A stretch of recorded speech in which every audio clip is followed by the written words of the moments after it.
izat plastic te a hi zong izat non lo on te i mok pai na hangin ikim ipam te hong siang tho non lo hi gam nei ha ma hangin zong singkung lo pa te si in hong khang zo non lo a igam hong keu ma ta hi tua te hangin ho hun te hong ki khela hui pi te hong nungin kwa pi te hong zuin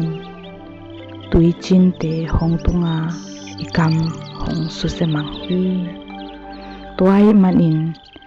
tu in nang le ki in koi zo itel thing hiang ele e ki pwa pha in khut ki lenin sem khom le hang ikam hong siang tho dinga inun tak na te som hong nom zo dinga